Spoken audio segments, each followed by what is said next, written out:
don't get focused on revenue, because revenue is a vanity number. What's your profit margin on that revenue? Let's worry about profit margins, not revenue, because I know guys doing $1 million that make less money than guys doing 600.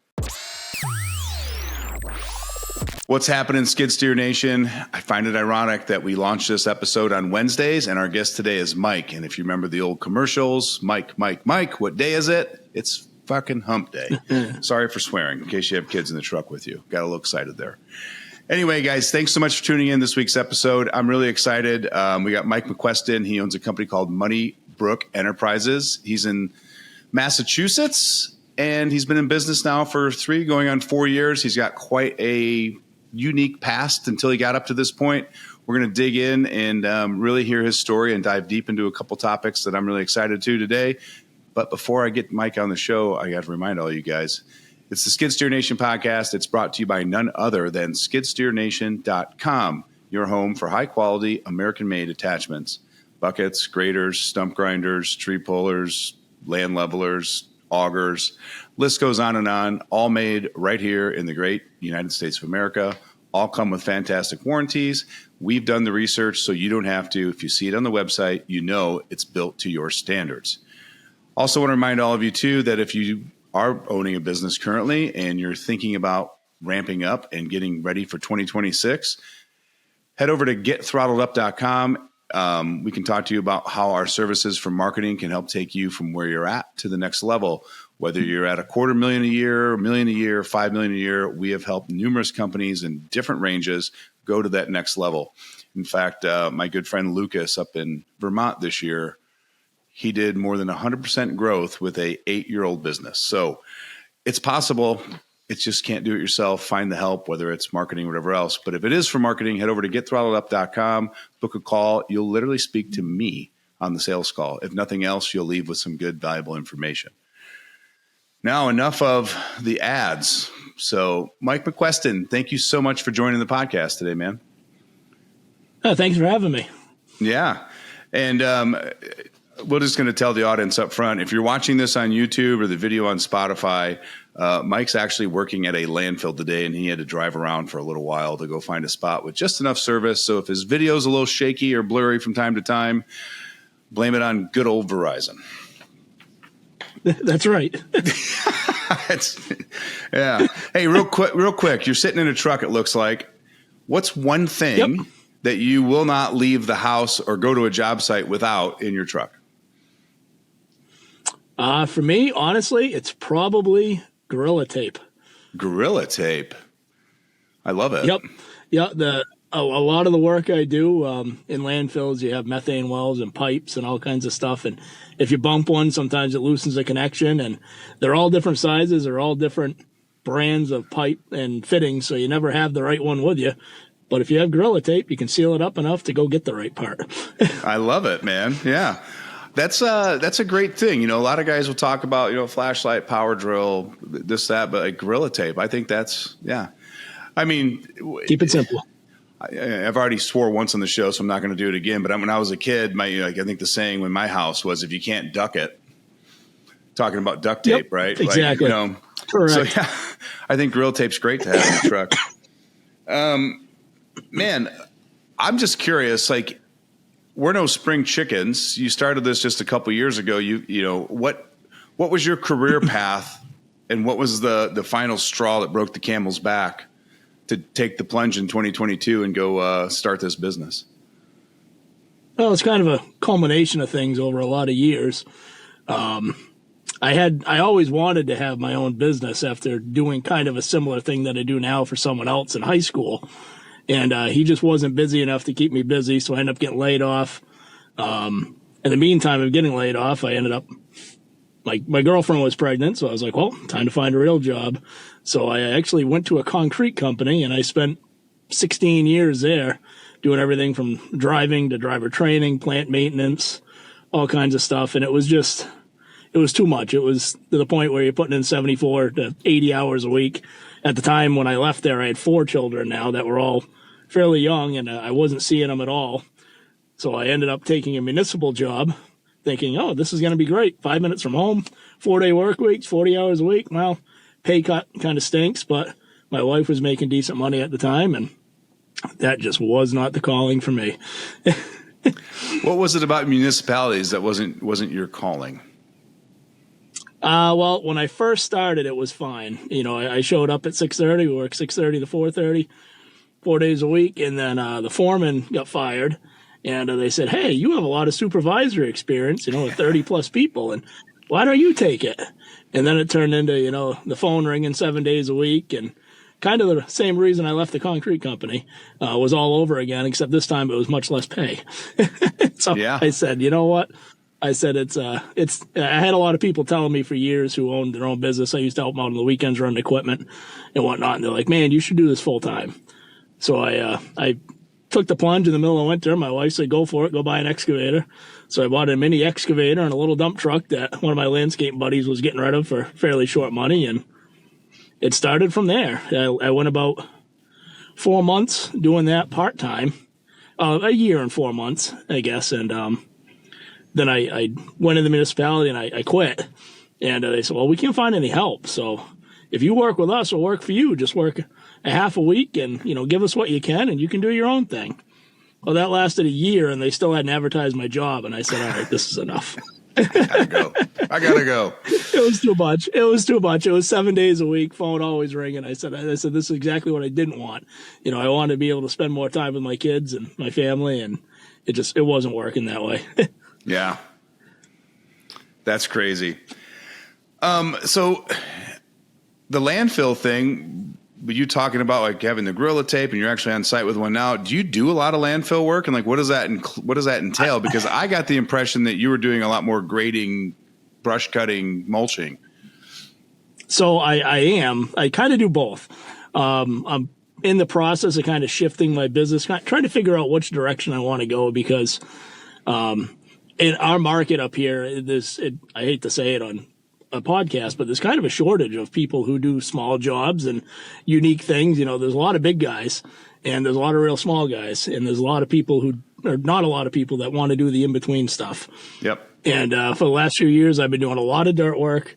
I do a lot of driveways, drainage, some site work. I try to stay away from the bigger jobs because I'm just a one-man band, and that's just a huge headache. And I ended up getting into mowing landfills a few years ago. Excuse me. Actually, a big contractor called me up and said, hey, we took on a contract and we bought some equipment to do it, but none of our guys want to do it. So we heard that you used to do this kind of work. Can we hire you to do it? And I said, well, I've already, I don't like working for someone else. I don't know how this is going to work. Who's going to fuel the machine? Who's going to do the maintenance? Who's going to pay for all the stuff? I said, how about I'll do the work. You just subcontract it to me. And they said, okay, great. And that lasted one round. And I think they kind of had a falling out with the larger company that owned the landfill. And they reached out to me and said, hey, why don't you just take this over? And from then on, I got a couple of more phone calls. I now do 8 or 9 sites around, and some of them are fairly large, some are fairly small, anywhere from 40 acres to 160 acres each. They get done twice a year. And with that comes, maintaining the access roads and, doing some retention pond cleanouts, and, there's some digging, sinkholes that have to be repaired. So I've kind of shifted into the one call does all that stuff, and it's worked out well for me. So I think next year I'm going to try to get out of a little more of the residential stuff and a little more commercial.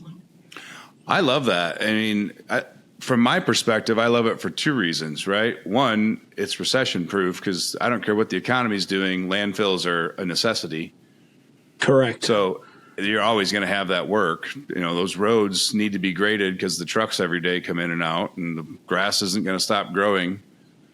And 2, it's predictable revenue. Like, that you have 18 jobs a year. Exactly. That you can schedule around, and it's a loose schedule. I doubt they're telling you need to do it between these 3 specific days. Exactly. Yeah, there's none of that. It's you're on a contract. You got to do it twice a year, certain times of the month. Most of the sites I do are closed landfills, so they're capped. So they still need to get into them once a month to do maintenance and adjust the wells and all kinds of stuff.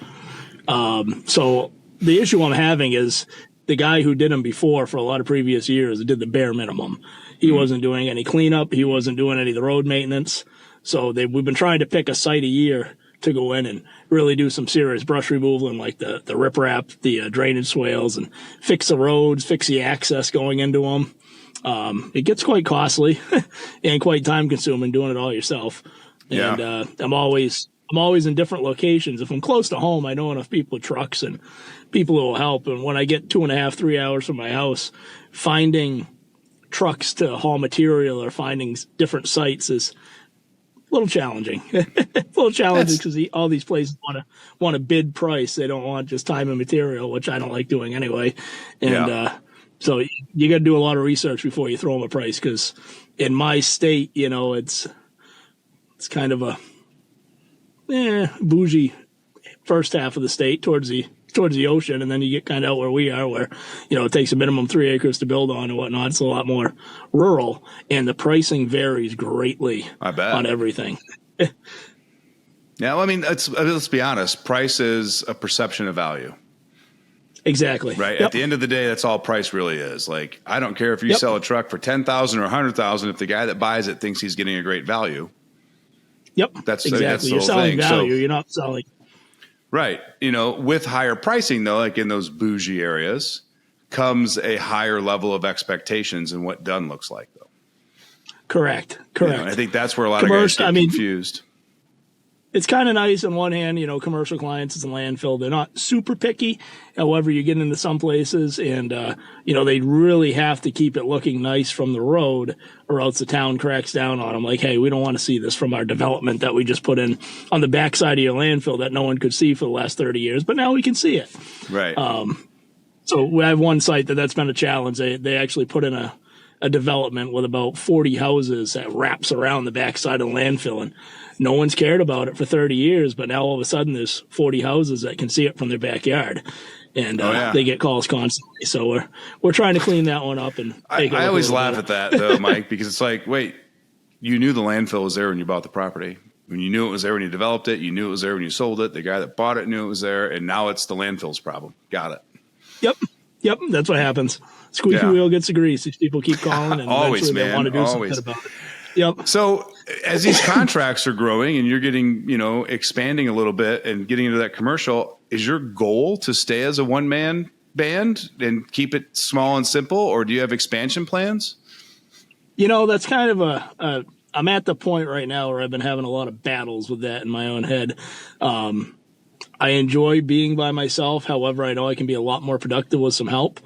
The last year and a half or so, I actually had a couple people that I could call on for help. They had their own businesses, so it was good. I didn't have to worry about workman's comp. I just subbed out some work to them. We worked really well together. However, those guys are now so busy that when I call them, they're like, "Man, I can't get there." Yeah. So it's tough, with the work I do. I do a lot of my mowing with a track skid steer, and you're on some pretty steep slopes. Some of them are 25 to 30 degrees, and I mow them sideways. I saw the picture of your skid steer damn near tipped over and the track like hanging way off to the side, and you saying that like being out 3 miles from your truck's awesome most days. Not today. Yes, exactly. Except for that day. That day was not fun. I was the furthest possible spot on the site I could be from my truck. And halfway walking back to the truck, it started raining. I was like, this is just terrible. But that's all part of it. Some days it's nice. Yeah. No, absolutely. I'm sorry. I didn't mean to cut you off like that.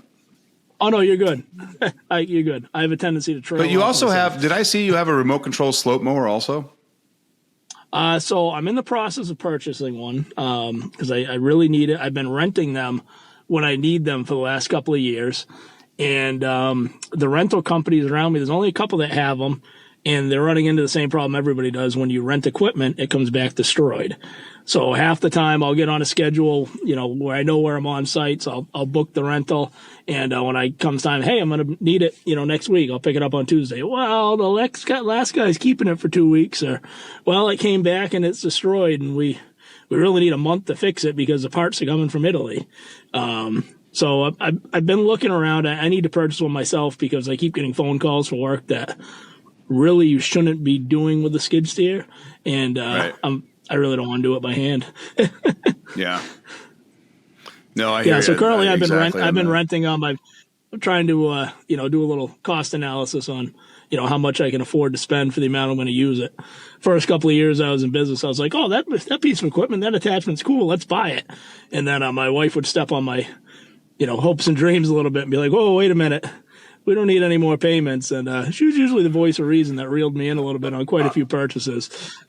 It's the downfall of starting one of these businesses is that literally equipment and attachments, it's like an addiction. When you start with nothing and then you see what's out there, you're like, oh my God, that can make my life so much easier. Yeah. And then you start thinking about it and you're like, well, for the 3 times a year I'm going to use it, it might not be worth it. Mm-hmm. Yep. But it gets addictive, man. And you see guys that have been in business like 20, 30 years and like they literally have every attachment ever made. Yeah, exactly. Yep. Maybe someday, but not right now. No, but and I'm just like, how often do they get used? He's like, hardly ever anymore, But exactly. I have a friend like that. He has a fairly large landscaping company, and he has almost every piece of equipment you can think of, from brush strippers to tractors to excavators. Normally, if I need something, there's a day of the week where one of them is sitting in the yard, and I can go grab it. So that's been helpful. But again, he has 15 employees. He has a lot more headaches than I ever want to have. Yeah. Well, it's good to know so that. Going back to your original. Oh, go ahead. Yeah. Sorry, I just remembered where we were at on that question with, if I wanted to expand or whatnot. And you mentioned the machine in the ditch. And the problem is finding someone that would be able to handle that situation without freaking out. Someone that's not going to roll the machine down the hills that I do. And someone that's going to show up every day. And knowing that person's going to cost a lot of money. So that, that weighs in my head. Maybe eventually I'd like to have someone to do, a lot of the mowing stuff. And I enjoy doing the dirt work. I hate saying no to projects with dirt work because it's much more satisfying. When someone calls you residential and they show up, they're like, oh, we just bought this house and our yard's a mess and we don't know what to do. And you spend a week there and you leave and it looks beautiful and everybody's happy. That's great. But it's kind of few and far between. So it'd be nice to expand at some point. But for now, I think I want to stay. Yep. Just a one guy thing. I got you. Well, I'll tell you what, most of the guys that are avid listeners of the podcast have heard this like a broken record, but my number one rule for hiring, well, it's two rules I have for hiring. Like, one, hire really slow. Like, don't rush. Don't buy, like when you're in the weeds, don't just hire just for a body. Like, take your time, research, look, get to know those people, train them fast. If they don't work out, fire them even faster. That's like the 3-step process I follow. But I also I've like heard that to a say, lot of your show, and I agree with it. Right. It's like a broken record, I said. But also it's like you hire for desire. Hire on character and values, because you cannot teach someone to be a good person. You can teach them how to run a skid steer. Correct. Right. I think the guys and I think it's reactive, right? Like your work comes in, you get busy, like, shit, I need help. And you're like, hey, how much experience do you have in a skid steer? And you have no idea if the guy's addicted to meth or went to jail for beating a woman. Because you're so worried about, can he sit in the machine, that we don't even worry about character and values. Yep. And then they're like, God, that guy sucked. And I'm like, well, your interview process sucks. It's not him. I would have never, hired him. He would have never made it to interview too. So that's one of the battles I had at my previous job. The people in the office did all the hiring. However, I was a trainer, and I'd get these people and I'd be like, excuse my French, why the fuck did you hire this guy? He is not anywhere near what you guys want this company to be. He has no, capabilities. Well, he looked good on paper. Okay, so what'd you spend 5 minutes talking to him? Right. It's so I learned a lot from doing that, and I think that's kind of what's holding me back a lot from hiring someone, because I'm like, man, now they're my responsibility totally. Yeah. I like to craft interview questions that have nothing to do with the business, right? And I don't ask them what values do you have, because then you just get canned answers, right? Well, I believe in honesty and I believe in, if it's like, hey, you got any brothers and siblings? Yeah, I got a brother. I'm like, cool. When's the last time you guys fought? You guys still get after it like you did when you were 12 or 13? Like, oh God, no, we haven't done that in 30 years. Like, you talk a lot. Oh yeah, he's like my best friend. Like, he's my brother, right? Like, cool. Like, you're getting the answers to the values through conversation instead of just direct questions. Exactly. Right. So I always tell everybody all the time, like, don't look at the people you want to hire. Look at your process for how you're going to interview them. Dial that in, or at least get a baseline. I don't care if you got to have pieces of paper right in front of you with the questions that you want to ask, or the topics or bullet points, but do something and not just like, tell me about yourself, because you're going to get the same BS answer that he's given the last 30 people, and if you see his resume and there's like 7 jobs in the last 4 years, it's not the company, it's him. Yep, exactly. Yep. There's been quite a few of that. It was when I left the last big company I was at, it was a revolving door when I left, and that part of it was a hiring process. Part of it was that company itself was going through some changes. So they were losing a lot of guys that had been there for a while, but they really weren't hiring right. And, it got to the point where the owner, I was gone for 6 months, and the owner actually called me up. He's like, "Hey, I'll match, the schedule of the municipality, this and that. Can you just come back and help?" I'm like, Nope, I'm done. Once I left there, it was like a weight off my shoulder. I'm like, nope, never going back to that. I'm not going back through. Yep, not going back through those doors. Yeah. And my last tip about interviewing and hiring: listen carefully to the way they talk about their situations and other people, because if they always have a blame for somebody else and they never take ownership for anything, like that dude's got a victim mentality, and guess what? He's bringing it to your job site. Exactly. When I used to help with the interviewing when I was at the municipality, and we had a couple of people there that they came in, and man, they had stories about how everything, there was, things on their record or whatnot, and on their employment history, and every single one of them was someone else's fault. I'm like, this is going to be a problem. Like big time, you calling out sick for a week and a half and then getting disciplined for it isn't our fault when you weren't actually sick. And, yeah, there's red flags all over.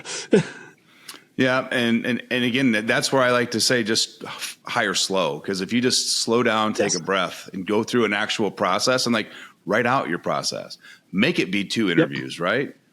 Do a phone interview and then an in-person interview, just to create that space to have that framework of how you're going to hire, so you don't make those rash decisions like, oh, you know how to use a skid steer? You got a nice smile. You look clean cut. Cool. Let's go to work. Like, yeah, that doesn't work. Like one in a million. And the guy, when it does work out. Yeah. Yeah. So you want to go into, I think we covered interviewing and hiring pretty thoroughly. I want to talk back about the business, Muddy Brook, the transition into more commercial work.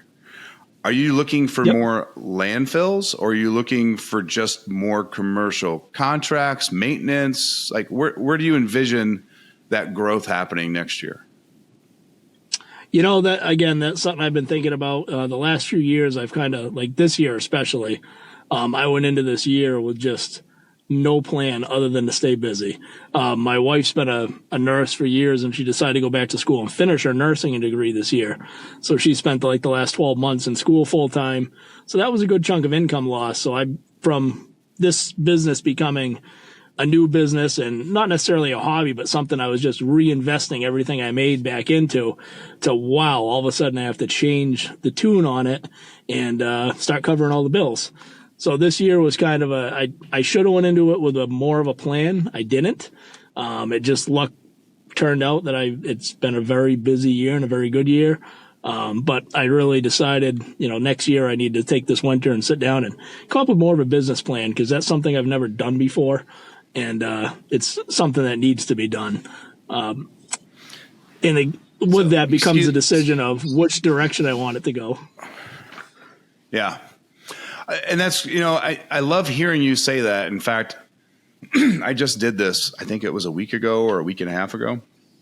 I was sitting at my desk on a Monday morning, and my mind was being in 8 different places. I could not focus. And I was like, I'm not going to get any work done this morning. Like, I can't even focus on what email account I'm looking at. Right.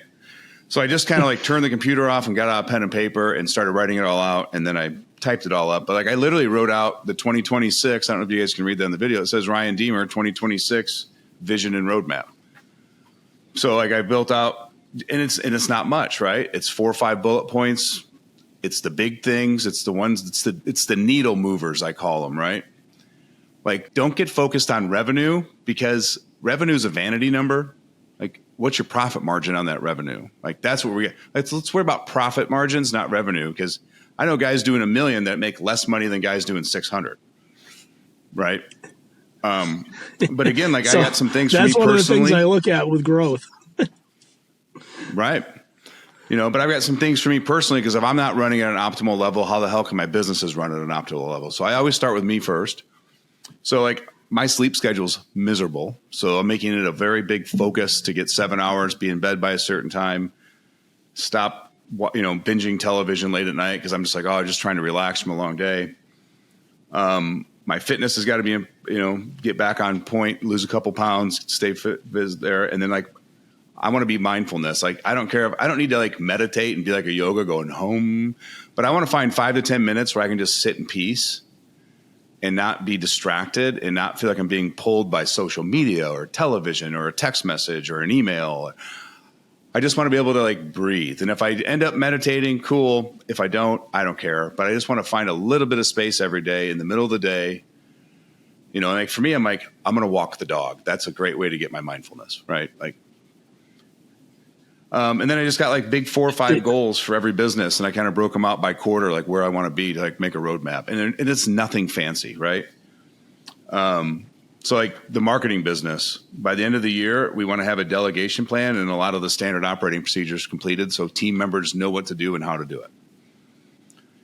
I want to be removed by the end of Q1. I want to be removed from day-to-day work fulfillment. Like I want to be more owner, more strategic, more high level sales, but I don't need to be going in and building an actual website. I don't need to be going in and like doing research, whatever it is.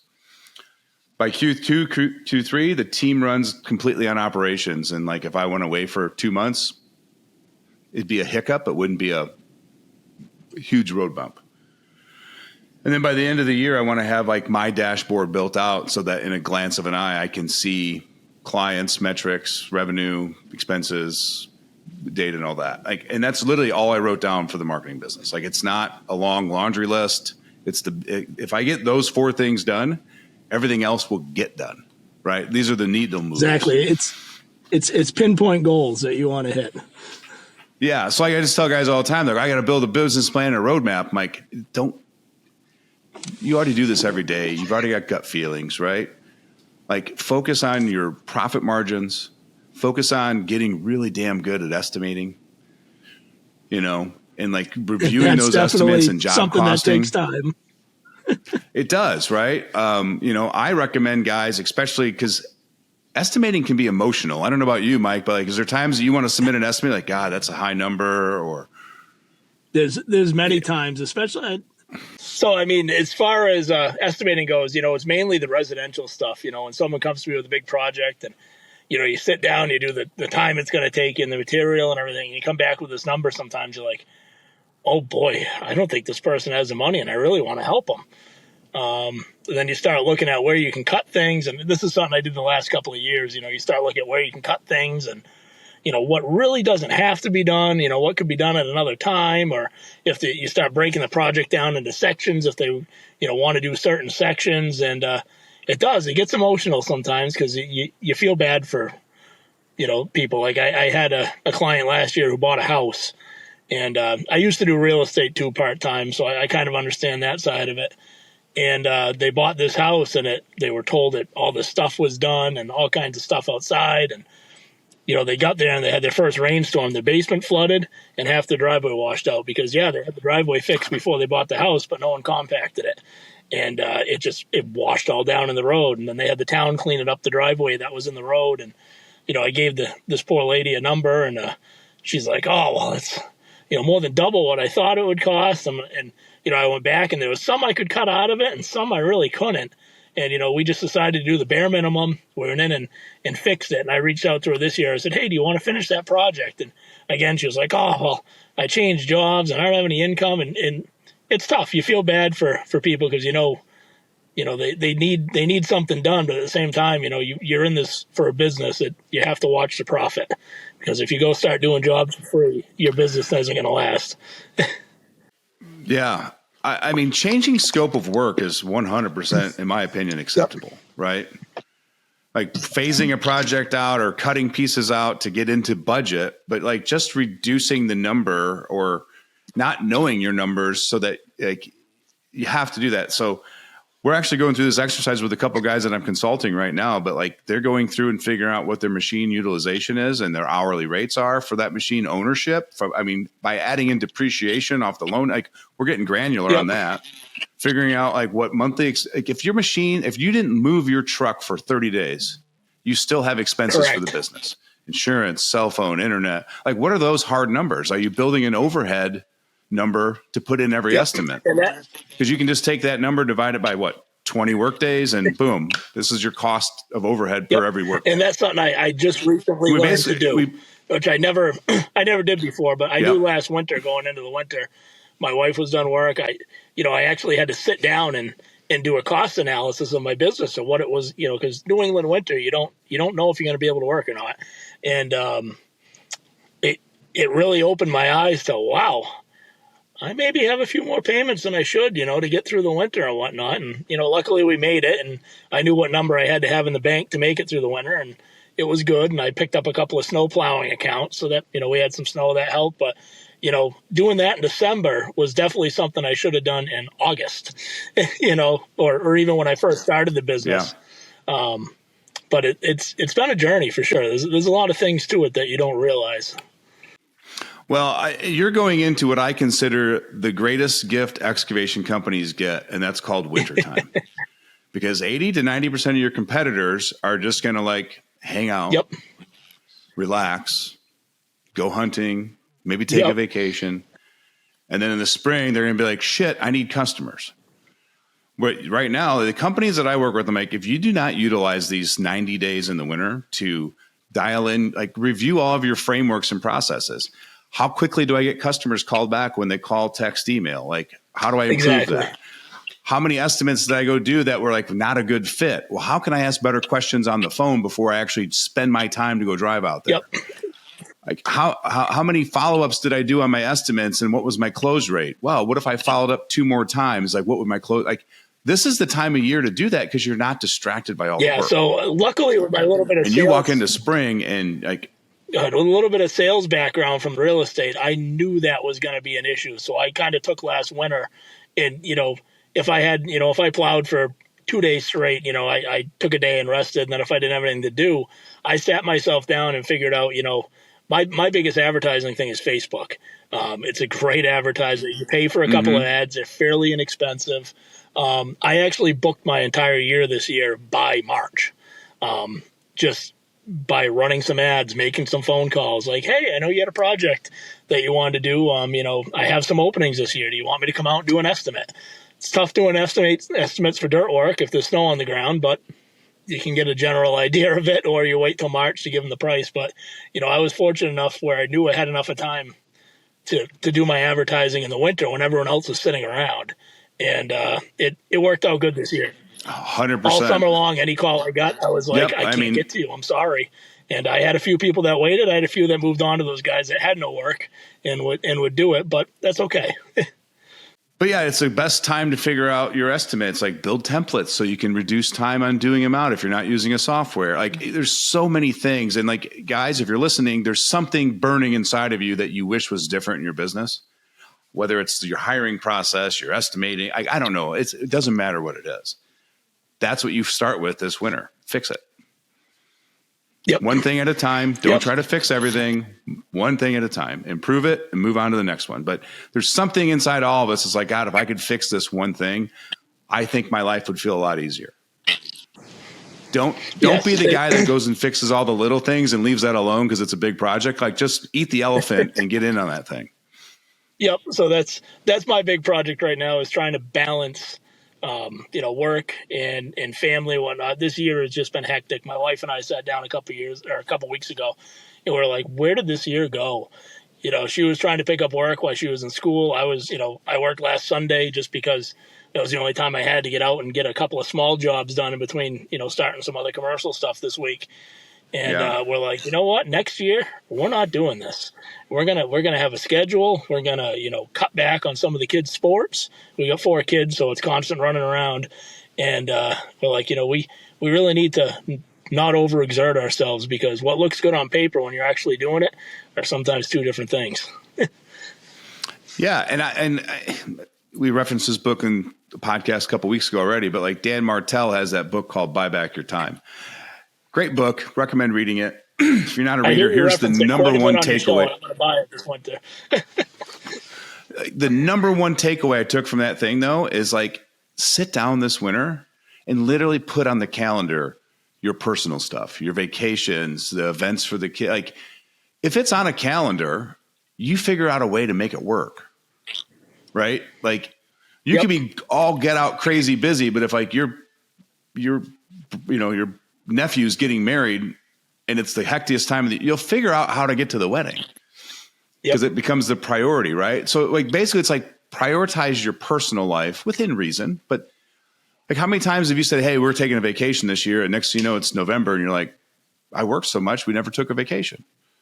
That's exactly what we did. Book that trip, put a deposit down on it, you would have went and you would have figured it out. So it's exactly. Like, and then like my friend Lee, like we had to implement him because obviously it was him having a baby, but I'm like, he put in a hard stop at 5 or 5:30 PM. And he's like, there's only one rule that I'll break. Only one time I'll break that rule. And that's if I work past 5:30, it's because we can leave the job site that day. And I can take the equipment with me. Right. But if I can't take the equipment with me, 5:30, I'm done. I'll be back tomorrow. It sounds counterintuitive because, but he grew his business by 70% this year. Yeah, you have to do it. You got to build boundaries. Otherwise, your business will chew you up. I have a thing, a lot of kids' sports start at 4. So if I'm a couple hours away, I stop at 2:30 or 2 or 2:30, and I say, look, if I stay here and I miss this, sporting event, this game that they've been excited for, am I going to finish this job today, or am I still going to have to come back tomorrow? And most of the time it's, well, if I want to do it right and not rush through it, you should probably come back tomorrow and spend 7 hours there instead of the 3 that you might spend today, and do it right and keep everyone happy. And, I've tried to stick by that this year, and it's worked out. But it's a lot of self-discipline, when you see the end of the light at the end of the tunnel on a project, you're like, man, if I stay 3 more hours, I can bang this out and get it done. And then you think about it, you're like, well, I really should, clean up this area over here. I really should go get another load of stone so it's done right. And so it's tough. It is. And that's like, if you look at it from like when you were in the municipality, like you probably had tasks and plans for the day for all the employees, right? Like, hey, if we get this work done, that's a great day. We skip that when we own our own business. Like, why don't we take 5 minutes in the morning in the truck saying, all right, here's my plan. I'm going to attack the east corner, move to the west corner, like south corner, and work my way. And if I can get through the east and south corner, that's an amazing day. Like, why can't we set that expectation before we start working? We did it for everybody else, but we don't do it for ourselves. It's wild. Exactly. It's amazing how fast we forget to do that. And that's something again, recently I've started doing. When I get to a job site, I plan it out. I say, all right, I know I have this here, that here. When I'm done with this, I can do this. So let's just work in a methodical order and make a goal for each day to get to each point. And, if we make it past that goal, great. If we don't, well, we'll rethink it then. But, having a goal, I think, is become a big thing. It is, but also it gives you an endpoint. If you say I get these 2 areas done today and it's 1:30, like all the kids are playing, like, you know what? I already reached my day goal. If I was working for the municipality, I'd be back at the shop drinking coffee, waiting to clock out. Like, go enjoy his family. Like, you built a business so you could be more available to the family. Like, at some point we have to remember we own the business doesn't own us. That is a big statement right there. And that's, I have a friend of mine too, that's trying to start his own business. And I keep telling him the same thing. I'm like, man, you started this business. So, not only for, to make a little more money, but so you had more time. And, you're robbing yourself of all your time right now by, he's on job sometimes till 10:30 at night. And then, he's trying to get back out and get stuff done. He's taken on way too much to start. And I'm like, all right, that's exactly what, I told you not to do, but you're going to go until you break, and then you'll learn that lesson. Yeah. My new line for guys like that I meet that are just grinding it out. I'm like, listen, guy, you're not broken. Your business is. Yep. Right. It's not structured properly. If you think grinding and working harder is the only way to get ahead, your business is broken. It's not you. That's what I tried turn your attention to the business. Avoid. I had people reaching out to me for work for anything from grading to brush mowing to full house lot site work to doing septics. I even had someone reach out to me asking about painting lines on a road because I knew I did that at one point. And, it feels great to be like, yeah, I can do all that stuff. And then you sit down and think about it, like, that's not the direction I want my business to go. I need to put up some boundary walls and stick with what I know and, stick with what I want to do. And, again, that's a tough decision to make because you don't want to say no to work. And I know you had an episode, that was titled The Power of Saying No. And, boy, that really hit home because sometimes when you meet a customer, you meet a client, you're like, wow, this is going to be a difficult one. I don't know if I have time to deal with this one or the patience. And I don't know if there's any way I can make this person happy or they have unrealistic goals, and it's tough to say no sometimes to work, but sometimes you have to.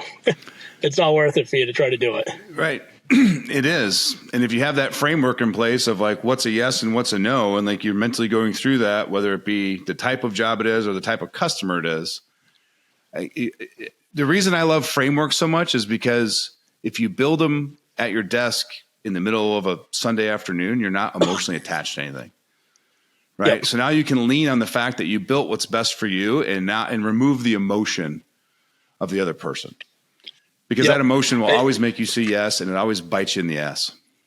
It's exactly. It's especially hard to say no when you have friends call you up for work, and they're like, "Well," and I'm like, "Well, it's going to take me forever to do the project. I don't care. I just want you to do it. You've done work for me before. It's great." And I'm like, "Look, it's just not the right time for me to do that. 300-foot retaining wall." And, I have way too much other stuff going on. Why don't you call this guy? Well, why are you giving my business away? I don't know him. I don't trust him. That's a tough conversation to have. I heard a contractor once, and it was on a friend of mine's podcast. He was interviewing this contractor, and the contractor was just like, I've got a very strict rule, and it's made my life very simple. He's like, friends and family call, it's either free or full price, no discounts. Yep. So that's another thing, it's tough to not give family a big discount.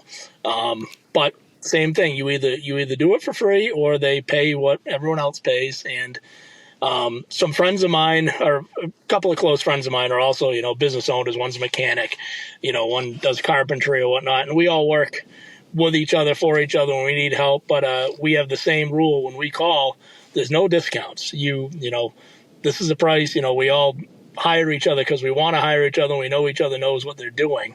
And that's worked out very good for not having any conflicts, any disagreements. You don't haggle with the grocery store manager over the dozen eggs price. Yep. Why do we haggle with the people we say we care about? Well, if you cared about me, you'd pay me full price. Yeah, it's tough. A client of mine, I actually, I sold him a house, and I've got a ton of work for him, and we've become quite friendly over the last few years. And I just had to tell him, like, you know what, I can't give you a break.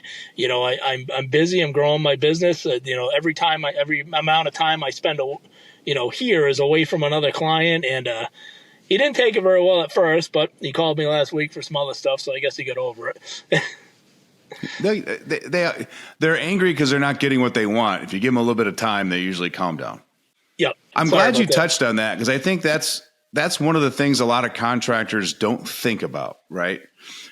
When you say yes to a non-fitting job or a bad customer or a discounted rate, it not only hurts your time management and your money, it's also taking you away from finding or fulfilling work that's high profit margin, easy customers. Like there's the second side of the coin that we don't think about. Exactly. And I'm glad you mentioned that. Like, I can't do that for you because I'm growing my business and I got to go find work that does this. And I'm like, that's the side of the coin that most guys saying no isn't saying, shit, I'm not making any money. It's saying I got to focus on the exact area I want to make money in. It took me 2 years to learn that, but I figured it out now, I think. It's that lesson, Mike, that you can hear it 1,000 times, but until you go live it and run your own numbers after a year, it doesn't sink in, right? Well, again, it's back to my wife being kind of the voice of reason with things. You know, it was this summer I spent 3 weeks at that particular person's house, and I got done, and she saw one of the invoices that I had for him, and she's like, you could have made that amount of money with half the stress doing what you normally do in a week instead of 3 weeks. And, the added stress, the added phone calls and this and that. She's like, why are you doing this to yourself?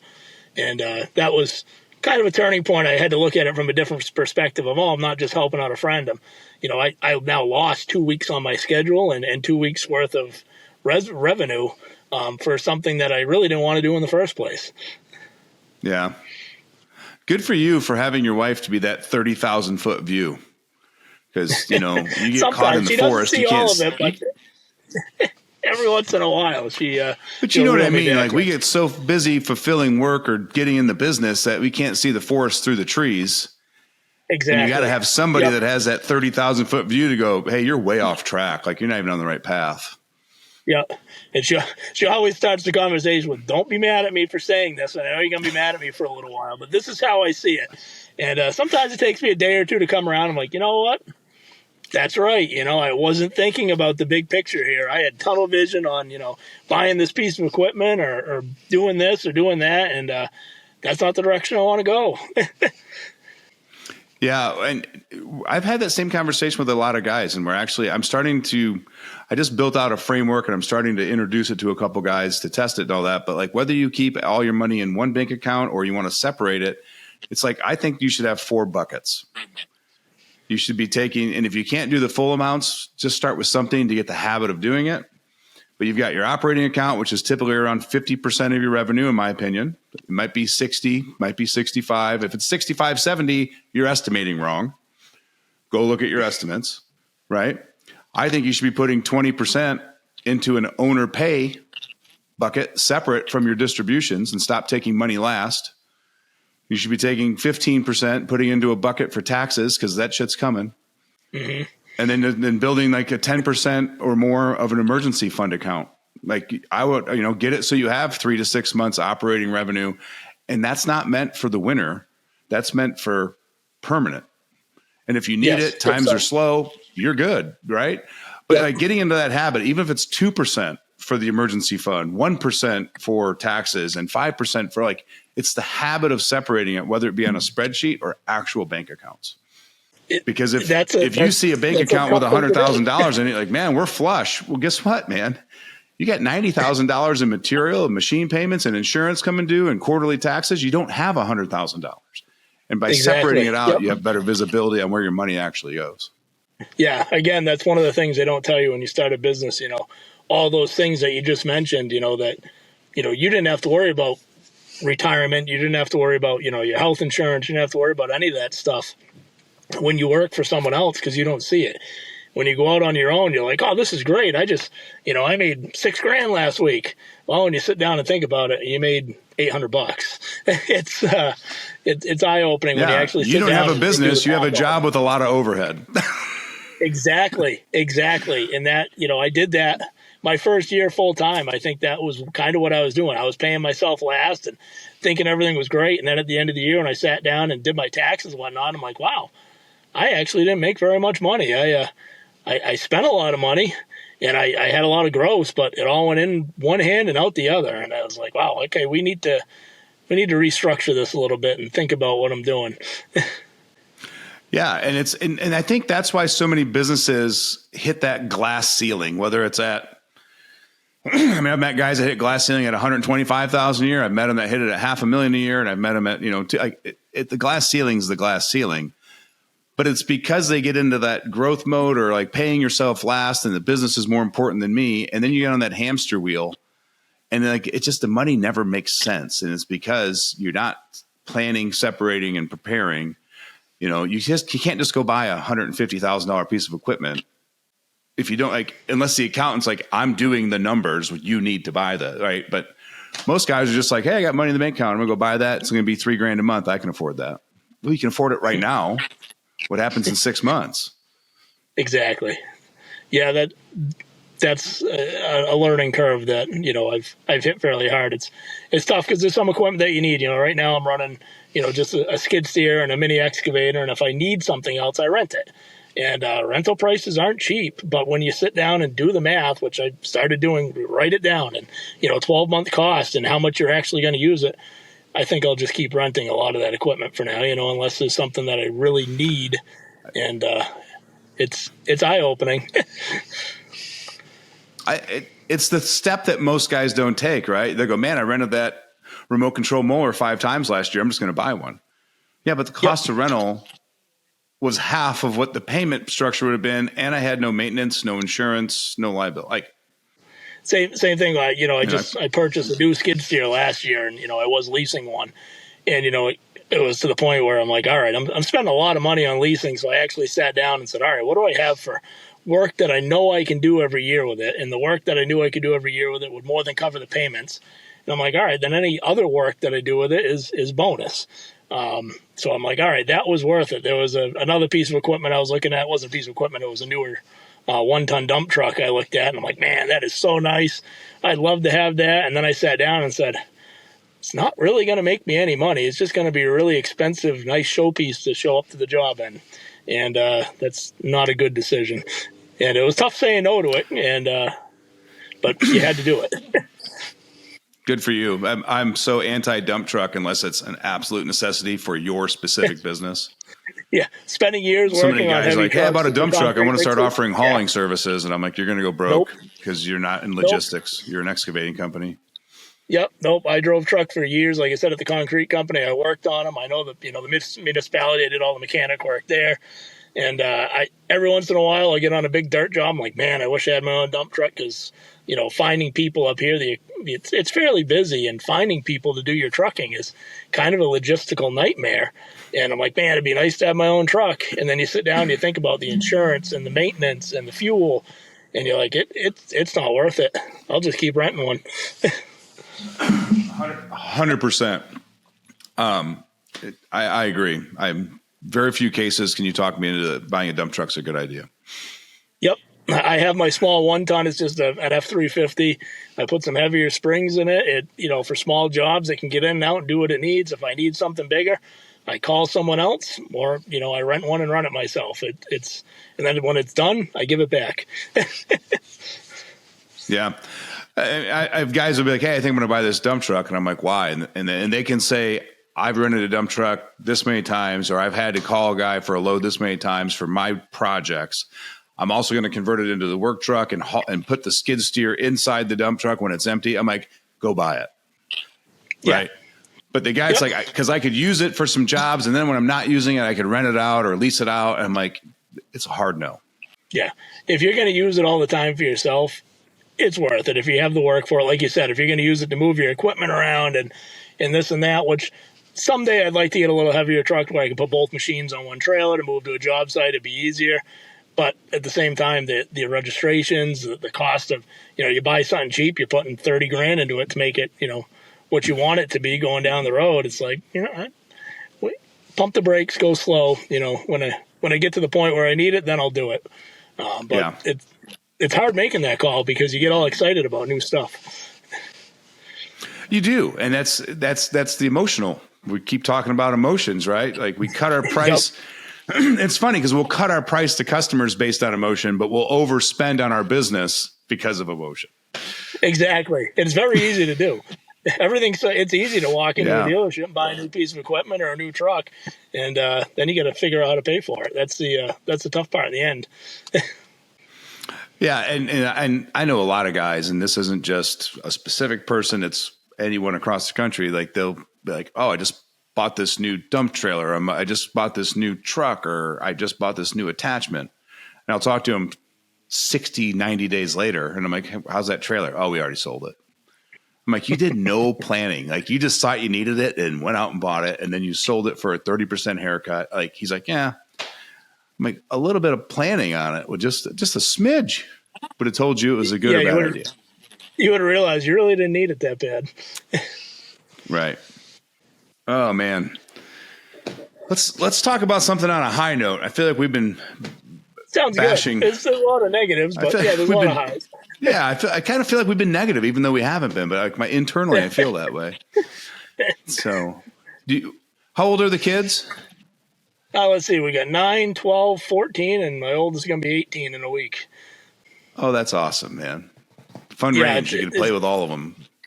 Yeah. Well, the older 18-year-old girl just wants to go to school and hang out with her boyfriend, and that's about it. She wants nothing to do with us, but yeah, I guess that comes with it. Yeah, I read a study that you spend. This comes off negative. I don't want to be negative, but I read a study that you spend 80% of the time you're going to spend with your child in your lifetime by the time they turn 18.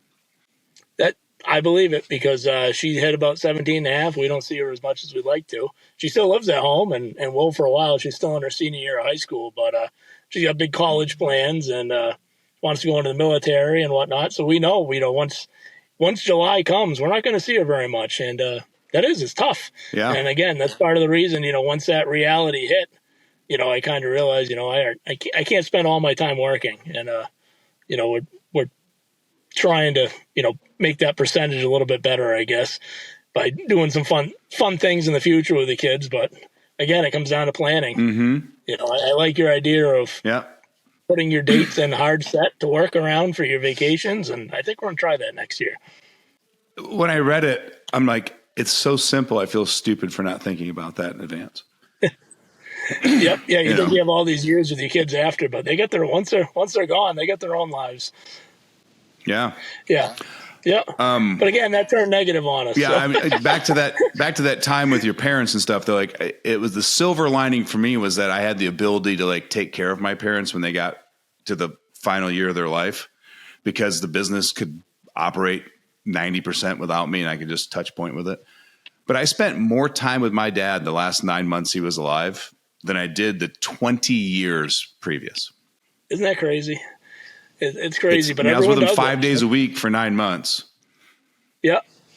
I mean, a lot of times it comes to that, we take for granted the time that we have. And when it comes, you see the end coming, you feel bad about it. Yeah.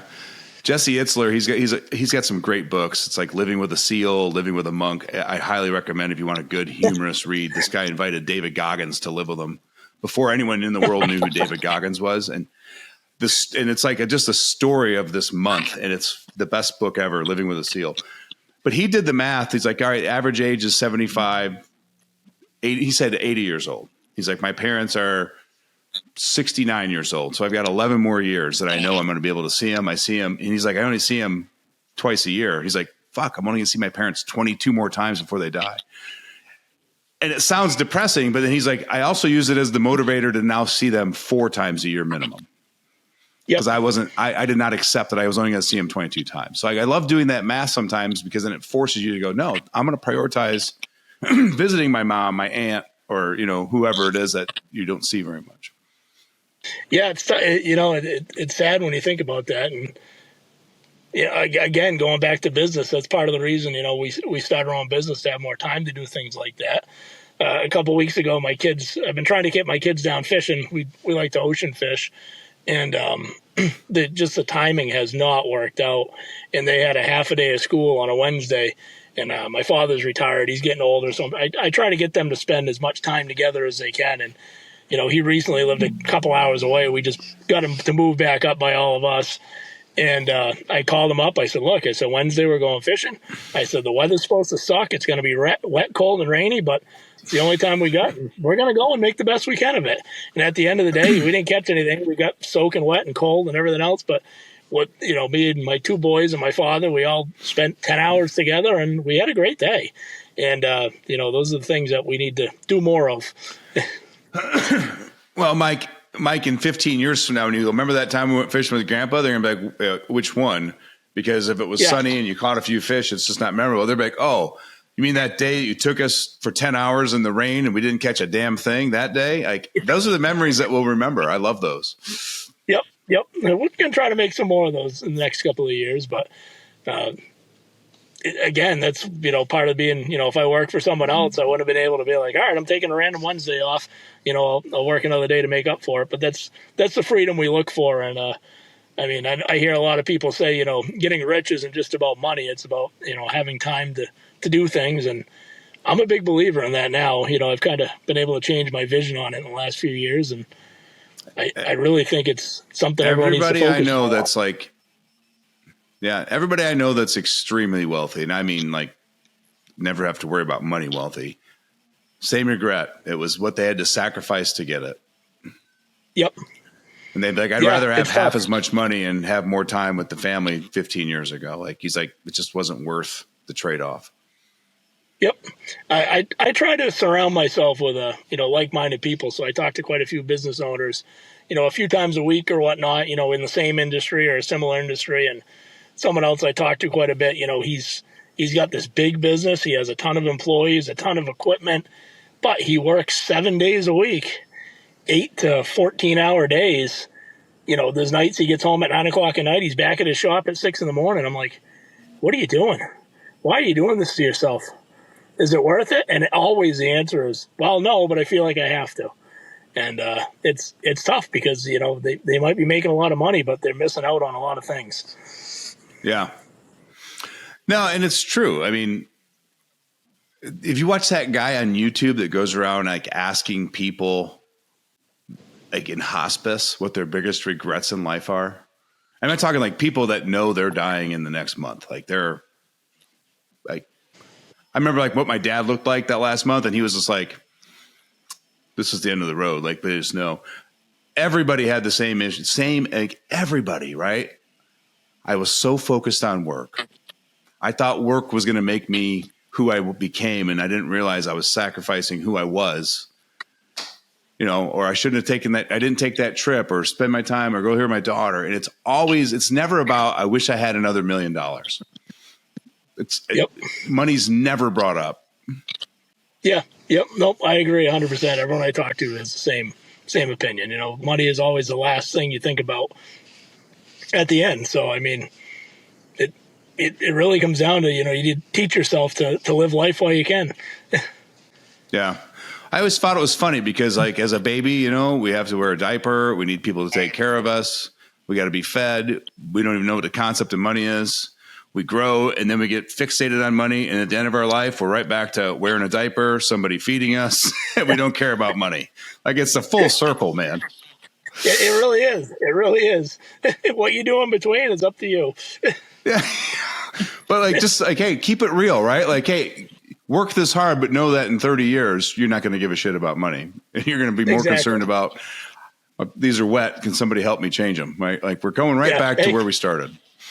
Hey, was I nice enough to my kids where they're going to change my diaper for me? I just watched the TV show the other day, and the son was always mean to his sister, and the girls and the dad's friends like, hey, you got to start being nice to your sister. He's like, why? I'm like, because your dad's going to get old one day, and he's going to need to live with one of you kids. So if you're nice to her, then you can make it be her, not you. And then he changed his tune because they got to go somewhere. They got to go somewhere. Someone needs to take them. Yeah.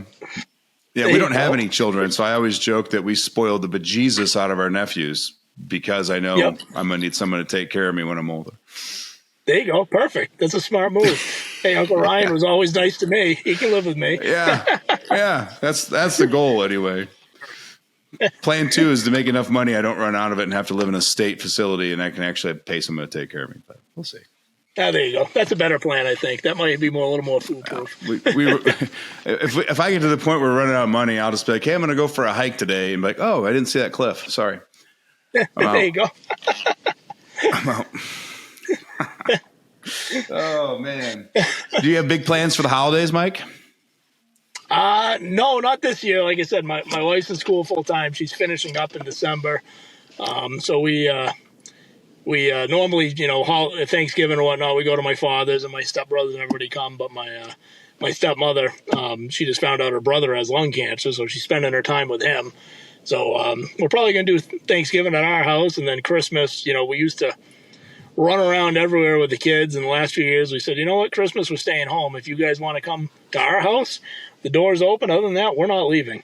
We don't have any plans. We're thinking maybe taking a little vacation in the wintertime, but again, it's not set in concrete. Next year, my daughter wants to go for her big trip for graduating to someplace like Hawaii, and so that'll take up our fun. But again, we have to plan it and pick a date and go. Yeah. But as far as the holidays go, nothing exciting, which is actually kind of a nice change. It's kind of nice sometimes.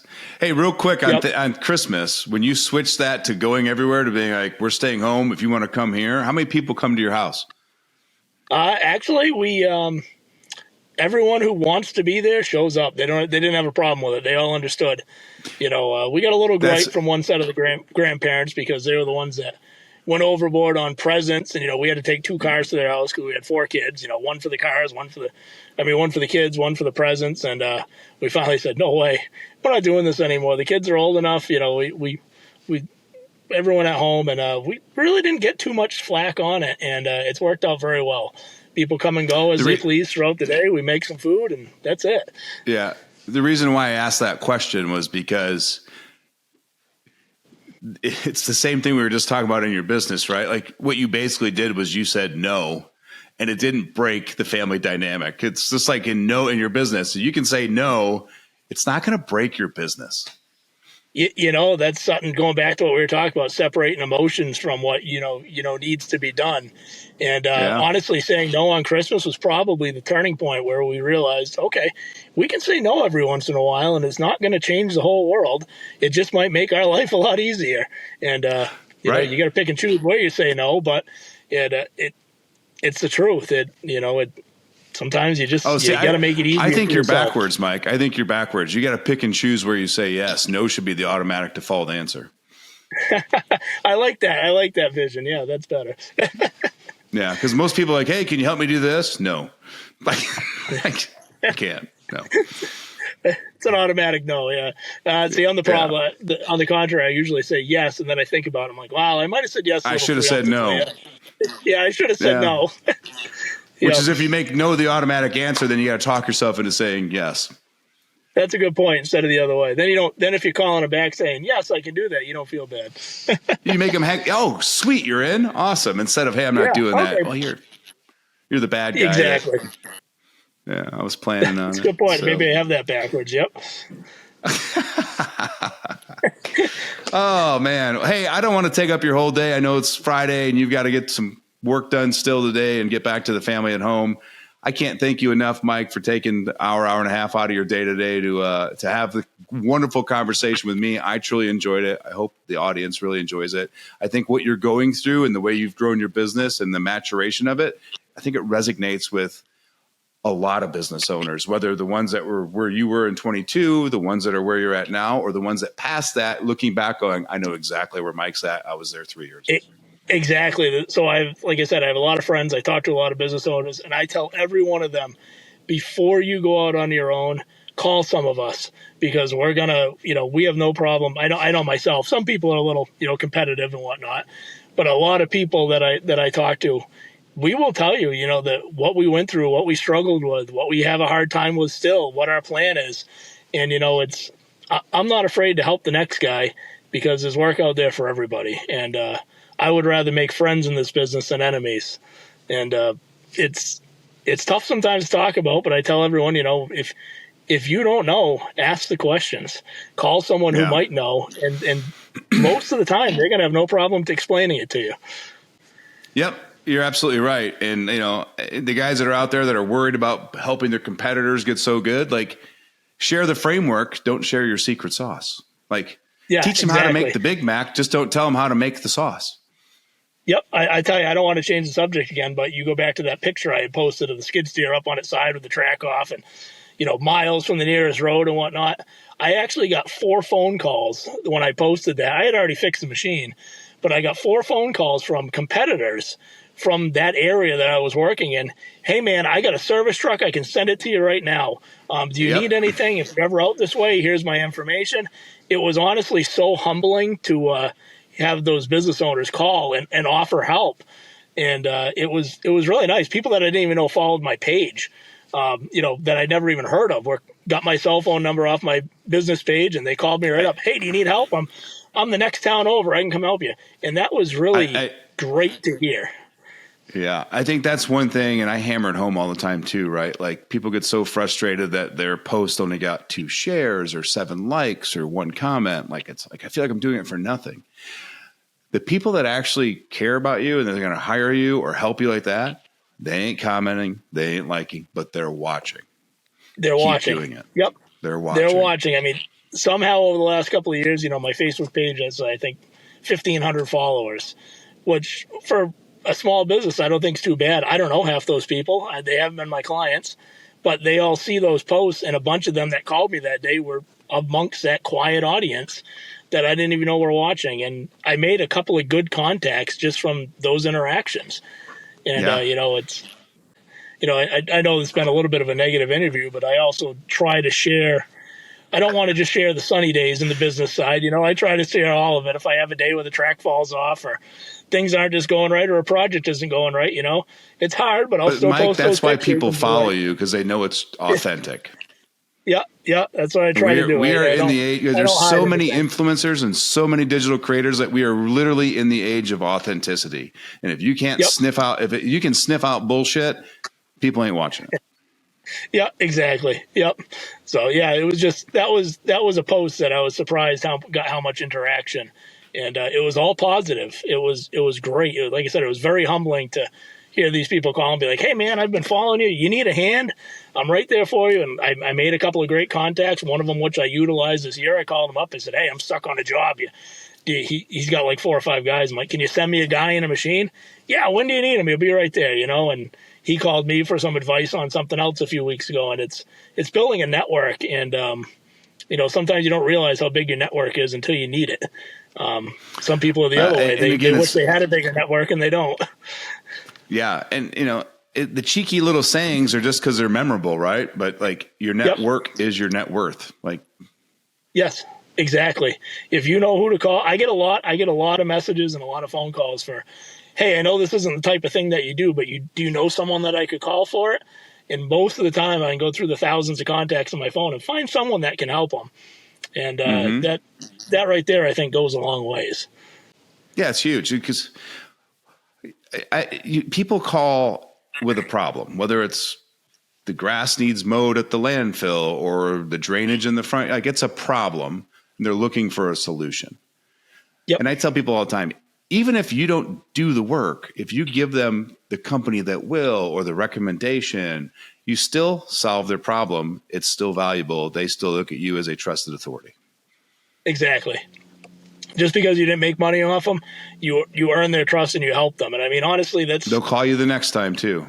That's a big part of the reason I started my business, because I just wanted to help people. There were so many people that had horror stories of people not showing up or things not being done right. I'm like, well, if I can put a little dent in that market, I can make a little money and, help some people out. And even if you don't make money on it and you're helping someone out, I mean, you did your good deed for the day, I guess.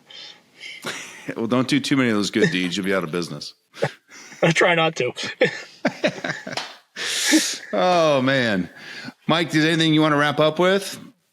Not really, I guess. I appreciate you having me on. Like I said, I spoke to you before. I never really was a big podcast person. I listened to yours, and I could really relate to, the people you have on your show and the advice that's given. And it's just a great thing. I like it a lot, and hopefully you keep doing it. We have no plans of stopping it. So perfect. I think last week when I did my little solo episode, because we didn't have a guest scheduled and I didn't want to lose traction, I think I mentioned like you are going to see a transition of it, a little maturation process over the next coming months. But the content will be very similar. It'll still be me. We're going to rebrand it and separate it from Skid Steer Nation so it can kind of be its own thing, and then just sponsor it by Skid Steer Nation. So there you go. Perfect. Rebranding. Sometimes expand it out a little bit. Yeah. Yep. I've been working on a book, so we're going to match the podcast to the book, and I'm trying to figure out how to self-publish a book. So if anyone's ever self-published a book, I'm raising my hand. Please reach out, because it's like learning Mandarin. I don't understand. I can only imagine. But I'm stupid enough to go, I'm going to figure it out. You know what? That's why, your business has come so far, because you you say you're stupid enough, but you're just smart enough to know, okay, I can do this myself. I can figure it out. A little bit of help, I can get this done. Might have to give up a Friday or a Tuesday night or like whatever, but I'm going to figure this thing out. Like it becomes that And puzzle. Like, you know how to do it. Yeah. I don't know. The process of writing a book and getting it edited and then publishing it, I was like, I'm really excited about the outcome. I don't know if I got it in me to do that process again, though. That's a lot. Well, you got to think of the end game. It'll all be worth it in the end. I think it will be, but like, yeah, absolutely. Well, Mike, thanks so much for joining the show. We'll let you get back to work. And if you guys have listened this far, I'll tell you right now, there's fewer likes and reviews on our Spotify channel than people that are subscribed to it. So it makes me scratch my head. You beg people to like and share and post on your social sites. I'm just asking you to hit that 5-star review up there so we can get shown to more people in Spotify and Apple Podcasts. So if you could do that for me, that's my favor for the day. Until next week, guys, enjoy yourself, stay safe, and we'll talk to you soon.